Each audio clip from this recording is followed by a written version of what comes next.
안녕하세요. 밤책켈리입니다. 지난 시간에 쓴 긍정 확언 글귀 모음 중에서 제가 가장 좋아하고 염원하는 글귀를 한번 집중적으로 연습하고 쓰는 시간을 가졌습니다. 내가 좋아하는 일을 하면서 풍요롭게 산다. 이거는 제가 나이가 들어서도 계속 이루어졌으면 하는 소원이고요. 막상 좋아하는 일을 하면서 풍요롭게 산다는 건 생각처럼 쉽지 않더라고요. 오히려 좋아하지 않은 일을 할 때는 경제적으로 풍요로웠지만 시간적, 마음적 여유가 없었고요. 좋아하는 일을 하기 시작하면서 마음적으로는 즐겁고 평온하지만 또 한편으로는 경제적으로 전보다 부족하다는 느낌이 들 때가 있었거든요.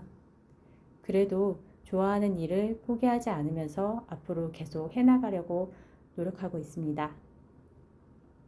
이 글을 보는 여러분들도 내가 좋아하는 일을 하면서 풍요롭게 지내시길 바랍니다. 우선 지난 시간에 쓴 글귀 영상을 한번 먼저 볼게요. 제가 지난번에는 이런 식으로 구도를 설정해서 글을 적어봤어요. 이런 구도도 마음에 들었지만 다른 표현으로 한다면 또 어떤 디자인이 나올까 생각이 돼서 다르게 표현해 보았습니다. 우선 글을 팔절지에다가 연습했고요. 왼쪽으로 몰아서 써보는 연습을 했습니다. 조금 전의 영상과 매우 비슷하지만 약간의 차이가 있습니다. 아까는 글을 점점 오른쪽으로 퍼져나가는 형식이었는데요. 이번에는 좀 더 글을 왼쪽으로 붙여서 가운데를 중심으로 중요한 글자를 확장시켜 나갔습니다. 글을 계속 보시다 보면 무슨 차이일까 마치 숨은 그림 찾기처럼 느껴지실 텐데요. 조금 더 구도와 글자의 크기, 간격들을 생각하시면서 본다면 느낌이 다르다는 걸 알 수 있습니다. 앞에 썼던 글자의 영상들을 돌려보시면서 한번 글씨 구도나 디자인을 비교해 보시는 걸 추천드려요. 이렇게 혼자 연습하실 때는 내가 전에 썼던 연습했던 그 종이를 보면서 어떻게 변화를 줄지 한 번 더 생각하고 계속 변화를 주면서 그렇게 연습을 한번 해보세요. 저도 그렇게 연습을 하고 있습니다. 이번에는 만약에 내가 여백을 어느 한쪽에 두고 글씨를 몰아서 쓴다면 어떤 식으로 표현을 할까를 한번 생각해 봤습니다. 그림이나 채색을 하실 경우에는 여백이 필요한데요. 그럴 경우에는 앞에서는 풍요롭게 산다라는 걸 한 줄로 표현했지만 이번에는 풍요롭게 자르고 산다 이렇게 글을 나누어서 오른쪽에 여백을 두었어요. 글씨를 내가 원하는 위치에 몰아넣는 연습을 하는 거죠. 그리고 주로 좋아하는 그림이나 채색 등을 하시는데요. 저는 간단하게 채색을 한번 해보겠습니다. 저는 동양화 물감으로 배경색을 간단히 칠했고요.